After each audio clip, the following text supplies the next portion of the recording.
Hey there, everybody. Welcome to another episode of Classic Gaming Brothers. I'm Seth. And I'm Zach. And we are the Classic Gaming Brothers. That's right. We are the Classic Gaming Brothers. That's right. That's right. Oh, man. How have you been so far? Oh, I've been dandy. How have you been, my brother? I've been doing well. Things have been well. Bills have been not paid.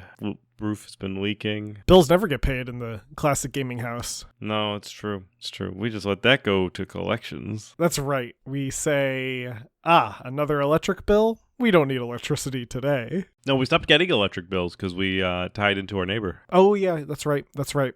Same with the cable and the heat. I don't know how we managed that, but we did manage it. We got a tube that just connects into their wall and pulls the heat over. It's July. Why are we heating everything? Oh, we got to keep the guest room nice and warm because it's next to the freezer. That guest room sounds horrible. It is horrible. That's why we haven't had guests in a while. That's true. Maybe we'll have guests on Shun. Shun? On Shun? Shun? Maybe we'll have guests on Shun. Shun. Sean Connery's here. No. Well, anyway, I was going to do a bad Sean Connery impression, but instead I'll just ask you, what have you recently been playing? Seth, recently I've been playing Star Wars Outlaws, A Pirate's Fortune, which is the most recent DLC for the game Star Wars Outlaws. A Pirate's Fortune was released in May 2025, and it is a new story and a new setting for Star Wars Outlaws. The story finds that the main character, Kay Vess, is captured by a group called the Rokana Raiders. While in prison, she meets Hondo Anaka, a pirate who entices Kay with the idea of finding a lost treasure that the Rokana Raiders are also after. You then go on a swashbuckling journey to get to this treasure first. It's a pretty fun DLC. I really like Hondo Anaka. He's originally from the Clone Wars. He showed up again on Rebels, and it's fun to interact with him in this game. He's a kind of goofy pirate character. His claim to fame is that he really never keeps a crew, mostly because he goes through a lot of mutinies. So a lot of times he's the captain of a ship of one, just him. And he's also kind of dumb, but in a fun way. And Pirate's Fortune is a neat little game that introduces a new faction into the mix, this Rokana Raiders group. There's a whole new area you can explore. There are some new missions you can take on beyond the new storyline. There are also new contracts you can do and some smuggling runs you can do. It's a really fun DLC. I do think that the previous DLC, Wildcard, did a good job with keeping the structure of the new storyline together. Pirate's Fortune has a new story, but it kind of goes across the area that is already established in Star Wars Outlaws. So you go like from the new area they introduced to like Tatooine and then to another place that you've already been. Whereas in Wildcard, you're pretty much only contained to one location, which is a gambling ship that is traveling through hyperspace. And I really liked the way they did Wildcard.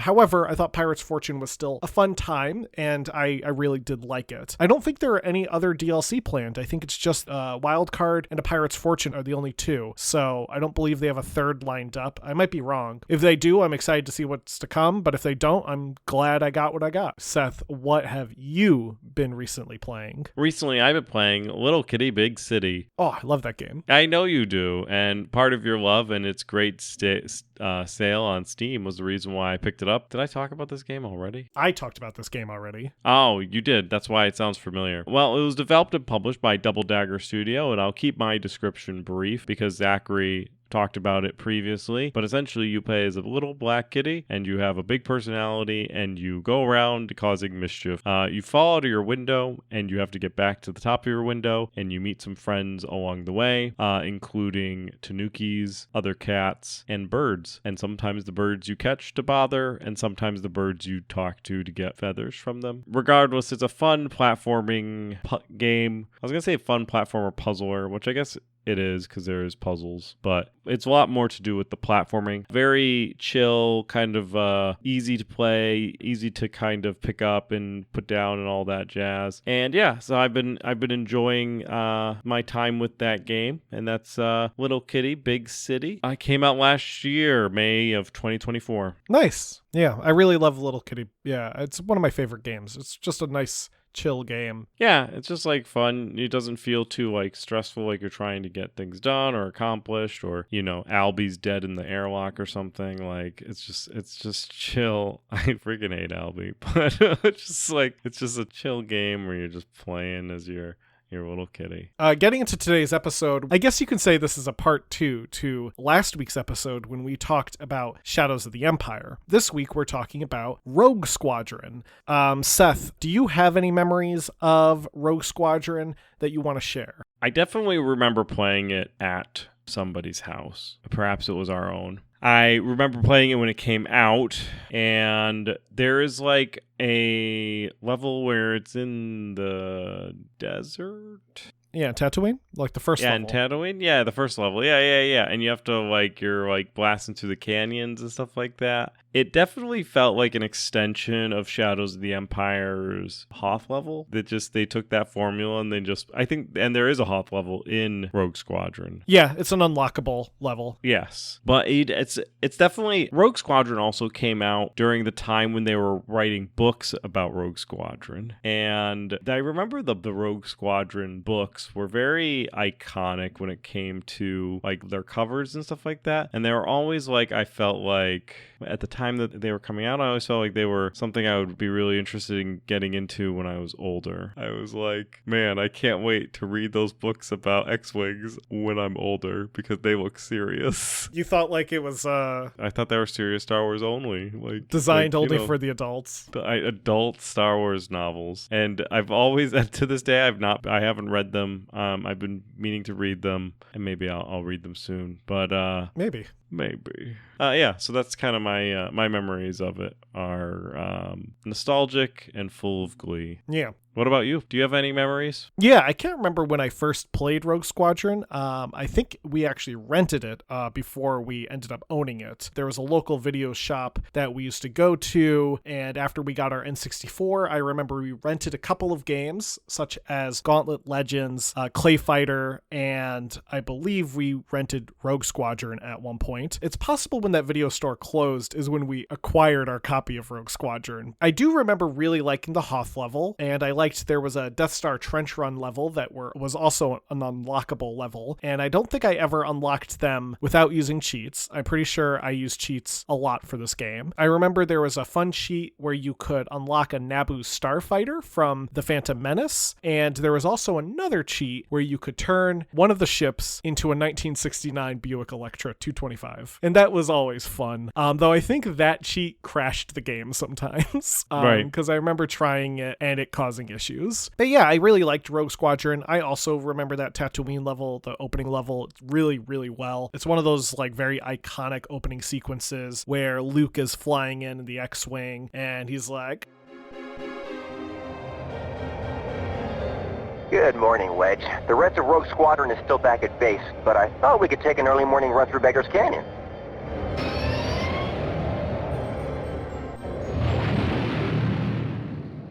very nostalgic moment. But getting into the actual history of Rogue Squadron, we talked about Shadows of the Empire last week, and that helped inspire today's topic. A development began on Rogue Squadron after the release of Shadows of the Empire. LucasArts saw that Shadows sold really well, and they wanted to create a follow-up. LucasArts would sign a 3-game deal with Nintendo, and would task the company, Factor 5, with development of the game. Factor 5 was already working on a 3D engine for a follow-up to a LucasArts game called Rescue on Fractalus. After being assigned the new project from LucasArts, they decided to convert the work they were doing on Rescue on Fractalus into this new Star Wars title. Now, Factor 5 is a company that I don't think we've talked about before. They had been involved in the gaming scene since at least 1987. They were originally a group of programmers interested in hacking and the demo scene of Germany.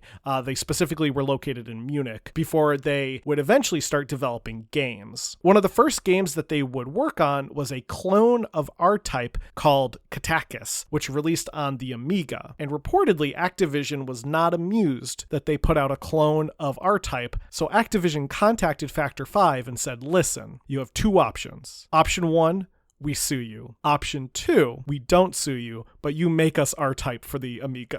Obviously, Factor 5 accepted the second option, and they would create the R-Type conversion for the Amiga. Factor 5 founder Julian Egebrecht stated that this was likely because Activision could not find any programmers to program for the Amiga, so their best option was just to pick a random programmer and threaten to sue them. In the 1990s, Factor 5 would continue working on ports for different games, including developing ports of Turrican for the Atari ST and Amiga, which became huge successes. Factor 5 would start to make money, so the founders would go and quit school. They were still in school at the time all this was happening. They decided to focus their attention full-time on game development. They would soon go on to develop games for the Super Nintendo, Sega Genesis, and Game Boy. Some of their titles include Super Turrican and Super Turrican 2 for the Super Nintendo, Mega Turrican for the Sega Genesis, and Contra: The Alien Wars for Game Boy. All of them are really good games. Turrican is a real banger of a game. Factor 5 would go on to be involved in the development of Star Wars Rebel Assault 2, The Hidden Empire for the PlayStation. Rebel Assault is an odd little game and could probably do for an entire episode by itself someday. It's a rail shooter style game that uses FMV sequences and digitized actors. Rebel Assault 2 would actually be one of the first pieces of media to feature live action actors and footage in the Star Wars universe since the Return of the Jedi. LucasArts wanted to focus Rogue Squadron specifically on flight combat, as they were well aware that the Battle of Hoth segment was one of the best parts of Shadows of the Empire. They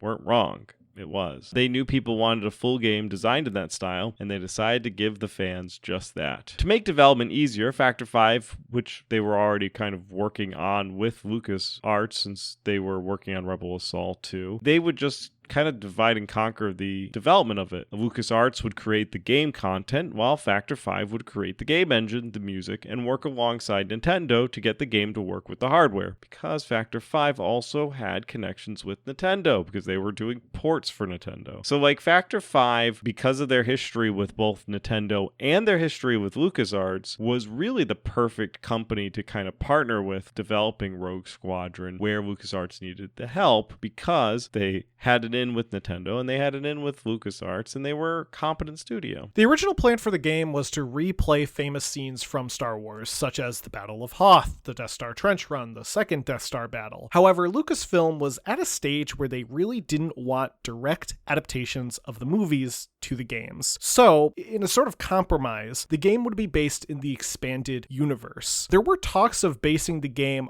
off of the events of the books X-Wing Rogue Squadron and the comic series of the same name, but instead they decided to focus the story of the game in a separate part of the timeline, specifically between the events of A New Hope and Empire Strikes Back, and primarily star Luke Skywalker. The books are primarily focused on Wedge. Yes, and the time period between A New Hope and The Empire Strikes Back is not the time period that they were previously covering with Shadows of the Empire, which is between Empire Strikes Back and Return of the Jedi. So it was another middle ground where Lucas was like, we want this to happen in the same time period as the movies, but we don't want them to be the movies. So what is that time period? In between the movies. Factor 5 would work on designing the gameplay itself, with some difficulty being found in designing the flight controls of the different vehicles. They wanted something smooth, but they wanted each vehicle to feel different. So an X-Wing shouldn't pilot the same way that a Y-Wing does, and a Snowspeeder shouldn't pilot the same way as an A-Wing. Eventually, they were able to find some balance between all of the ships. A demo was available at E3 1998, which showed an AT-AT standing in place and TIE fighters flying around on a predetermined path, and they would randomly shoot at random intervals. What the team at Factor 5 did was, when they showed off the demo of the game to the audience, they flew their ship in a specific flight path to make it look like they were fighting the TIE fighters, because they didn't have time to program any AI. So they basically had these TIE fighters just flying in one direction, maybe doing a little loop and just randomly firing, and they intentionally pre-planned their flight path for the demo so it looks like they were engaging in a dogfight. Now, this saved them a lot of time in programming AI, and would actually be a technique they used going into the final game. Having AI control every single different ship would have been a pretty hog on the processing power, as using individual flight paths and coordinating all that with the collision and the geometry of the world definitely could have made the cartridge a little chunky.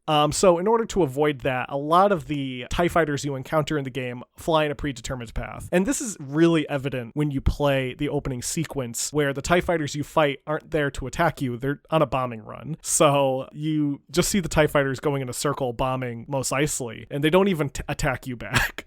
That's funny. They're like guards. Now, speaking of the processing power itself, it was discovered rather late in the development that the team were developing and testing the game with an N64 that had the memory expansion pack installed, which is not good because that means all of the work they'd been doing was for not a stock N64, and they wanted the game to still run on stock hardware. So they had to go in and do some compression on the various assets to get the game to run properly. Factor 5 did reach out to Nintendo, and they tried to convince Nintendo to release the expansion pack as a commercial product, as it was not commercially available at the moment. Nintendo did not want the expansion pack as a commercial product. They had hoped to release it to go with some planned hardware that they were going to put out, but probably the N64 DD is my guess, but I'm not 100% certain on that. But Nintendo was like, no, we're not going to put out the expansion pack for games. No, that's silly. However, at the same time, Iguana Entertainment was working on Turok 2, and they found that the game looked way better with the expansion pack installed. So they reached out to Nintendo too and said, hey, can we please have the expansion pack readily available for commercial use? And finally, Nintendo relented and was like, okay, we will put it out for commercial use. Interestingly enough, only, I think not too long later, Rare would require the expansion pack when they released Donkey Kong 64 because of the glitch. With the expansion pack installed, Rogue Squadron has increased resolution. So on a stock N64, the resolution is 320 by 240. With the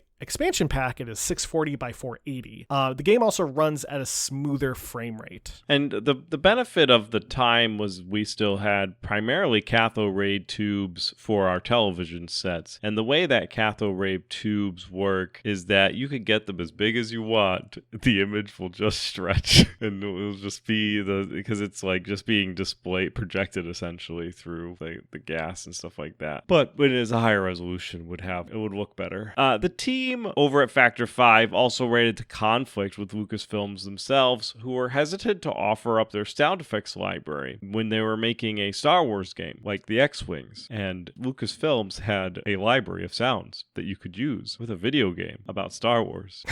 So they were like, you're not going to give us the samples that we need to make the game for you? Eventually, they would be provided samples, but they provided them in a crappier bitrate so that they just came out less clear. And the sound designer for Rogue Squadron, Rudolph Stemper, was really angry, as I would have been super angry as well if I was the sound designer. Rudolph previously took sound effects of a VHS tape for a different Star Wars project, and the VHS tape audio was better than the samples provided by Lucasfilm. Yeah, I just like how they're like, no, okay, we'll give you the sound effects for the property that we own.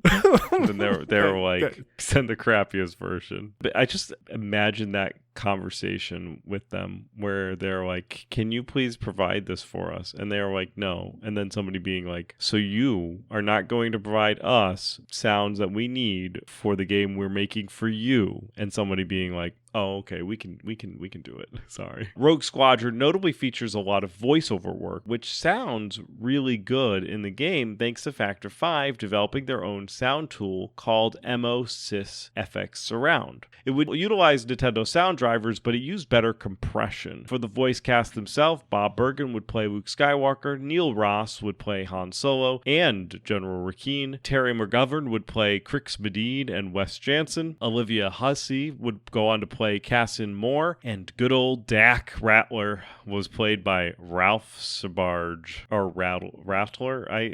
Dak Rattler. I love Star Wars names. Like, if a character doesn't have a last name in like the movie ever spoken, like I don't think you ever hear Dak's last name. He still has a last name. It's written down somewhere, and George Lucas knows that. George Lucas was on a talk show, and they were talking about how it was when he was still owning the properties. It was before the Disney purchase, and the talk show host was talking to him about how, like, he's like just considered the god of Star Wars and all of that stuff, and like whatever he says goes. And they're like, well, you can't possibly know everything that's going on in Star Wars. And George Lucas is like, yeah, I do know everything that's going on in Star Wars. Well, we have. I want to see how good you are.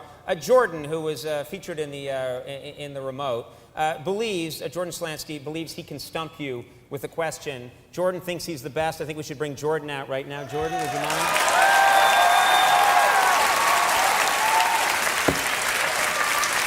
Jordan, your Star Wars trivia question for Mr. Lucas, please. Well, as we all know, there's a very famous scene in the original 1977 film where Darth Vader uses the Force to strangle an Imperial officer. Now, although his name was never mentioned in the context of the film, it was listed in the end credits. What is the name of that character? It is Conan Antonio Motti. Hey, correct! He knew his material. To go back to Rogue Squadron, in order to promote the release of the game, Mark Hamill would go to Mattel's Children's Hospital in Los Angeles and play the game with patients. The game would go on to officially release for the PC and N64 in December of 1998, and I'm pretty sure I saw it played on both a PC and at N64. Nice. I feel like the PC game maybe ran better. Oh, yeah, it looks way better. You can have higher resolutions and stuff like that, and it runs a little faster, yeah. Rogue Squadron's main story is set between the events of A New Hope and The Empire Strikes Back, as we've already referenced. The primary story involves Luke now being a member of Rogue Squadron, a group of pilots tied directly to the Rebel Alliance that are separate from Red Squadron. Red Squadron is the team of Rebel pilots that took on the first Death Star. Rogue Squadron is a different group. I always got that confused as a child, though. The early part of the game involves the Rebels learning that Crix Maydeen, an Imperial officer, plans to defect to the Rebels. The Rebels save Crix, who joins Gold Squadron, a Y-Wing group. Following Crix's defection, the team encounter Kaysen Moore, a TIE fighter pilot who also chooses to defect, and she begins providing them with critical intelligence, primarily against Moff Cole Searden, who is this kind of corrupted Moff who plans on attacking the planet Typhera, which is where Bacta is produced. Bacta being the stuff that is used to treat injuries for both Rebels and the Empire.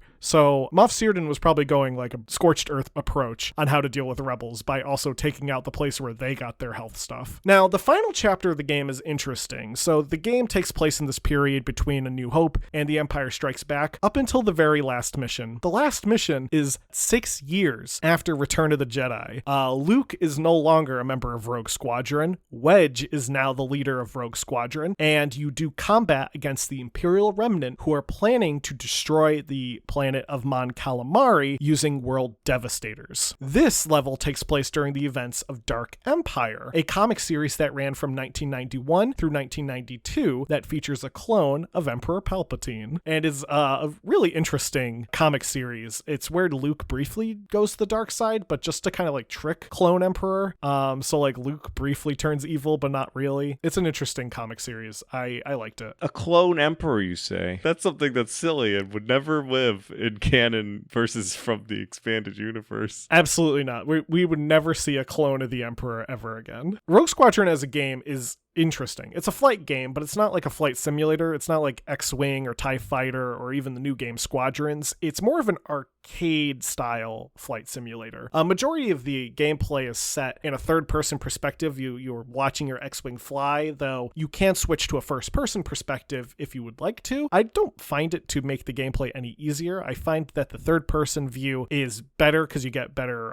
peripherals, but that's just a preference. You pilot different ships, with some missions having required ships and others being reliant on a specific ship. So, for example, the first mission of the game on Tatooine, you can really use any of the ships available, though you by default start with the X-Wing. There is one mission that is required that you use the Snowspeeder, though, because you encounter Imperial AT-ATs, which need to be taken down with tow cables. The ships include the X-Wing, the Y-Wing, the A-Wing, a snowspeeder, and a prototype ship called the V-Wing, which shows up in the last mission. There are also a few different unlockable ships. The Naboo Starfighter from A Phantom Menace, the Millennium Falcon, the TIE Interceptor, and the 1969 Buick Electra 225, which was the personal car of one of the developers, which is why it's included in all of the Rogue Squadron games. That's fun. It is fun. What's also fun is that the Naboo Starfighter has kind of an interesting history with Rogue Squadron. Rogue Squadron came out in 1998. Phantom Menace didn't come out until 1999, and not like January of 1999, like it came out a few months into 1999. Factor 5 knew that they were getting close to Phantom Menace, so they were able to get Lucasfilm to approve adding the Naboo Starfighter into the game as a secret vehicle. However, the stipulation was that no one can find this vehicle until after Phantom Menace came out. That means that there is actually code in the game that prevents you from finding it using a Game Shark or Action Replay device, because it scrambles parts of the code when using those devices so you can't locate the Naboo Starfighter. Also, members of Factor 5 did not know the Naboo Starfighter was included in the game because it was that secret. They really didn't want anyone to know about this ship, and it was eventually revealed to the public that the ship was accessible via a code. What I think is really cool about that, though, is it kind of like makes it feel like like I would imagine as a kid you'd be like, this thing is now accessible to me. It's like a DLC, but it's been there all along. Nowadays, we would put it behind like a calendar to just be like, is it out yet? Okay, release it. Yeah, no, exactly. There are a bunch of secrets in Rogue Squadron. There are also 2 unlockable bonus stages. One of my favorite is a trip through Beggar's Canyon in a T-16 Skyhopper, so you get to do the Beggar's Canyon run. There's also a fun demo stage where you get to pilot an AT-ST, or Chicken Walker, though the stage that you're piloting the Chicken Walker in is very much like definitely demo like status. There's no like geometry. It's like a flat plane with a couple of things that you can shoot and blow up. But it is cool to be able to actually control the AT-ST. Now, Seth, how did Rogue Squadron do? Rogue Squadron did really well in terms of reviews. IGN ranked it 8.8 out of 10, Next Generation gave it 4 out of 5 stars, and Nintendo Power rated it a 9.1 out of 10. People really liked the game's sound design, as well as the details on the various ships. One critique was the reliance on render distance fog and a lack of multiplayer. The game sold well, becoming the second highest selling video game for the first half of December, just behind Ocarina of Time. In its time on the market, the N64 version would go on to sell over 1 million copies in the US. Rogue Squadron itself would get a spin-off title called Star Wars Episode 1 Battle for Naboo that sounded pretty complicated in regards to a name. It would also serve as a tie-in to the Phantom Menace game. They're like, did you like the Naboo Starfighter unlockable in Rogue Squadron? Well, now you have an entire game for it. Also, I like how as soon as Phantom Menace came out, LucasArts said, just kidding about that whole not doing movie things, because let's just do it all with Phantom Menace. Yes, that's true. But Battle for Naboo is kind of a weird... Well, it's not Rogue Squadron 2. It's not Rogue Squadron 2 Star Wars Episode 1 Battle for Naboo, which I would not put it past LucasArts to name something that. Yes, it's a very long, stupid name, but it doesn't like 100% follow the plot of Phantom Menace, because you're following a character named Gavin Sykes, who is a lieutenant of the Royal Security Forces, and he never shows up in the...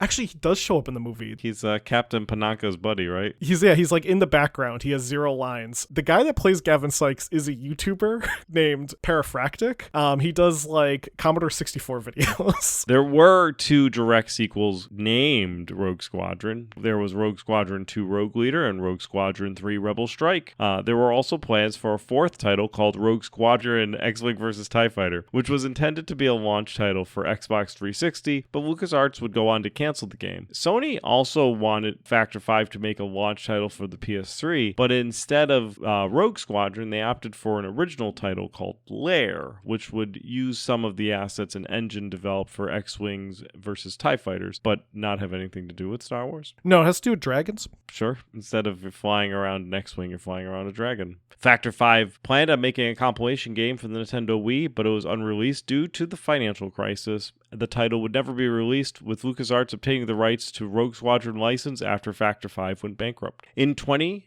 2020, Disney announced that Patty Jenkins was involved in a Rogue Squadron film, but not a lot of news has come out beyond it being pushed back and pushed back again. So maybe we will one day get a Rogue Squadron film to encapsulate either the video game or the books. I mean, we know that Patty Jenkins was confirmed to be directing it, but then right after they announced that she was the director for it, Wonder Woman 1984 came out and that bombed. Then Lucasfilm said, maybe we want to hold off on this movie. It's like with what happened to Colin Trevorrow, where Colin Trevorrow was supposed to direct the third Star Wars movie, but then one of his movies bombed, and Lucasfilms was like, I don't think we want you. Now, whether or not the Rogue Squadron film does come out is, of course, something we'll have to find out on our own, but that will do it for our Rogue Squadron episode. Rogue Squadron is one of my favorite games.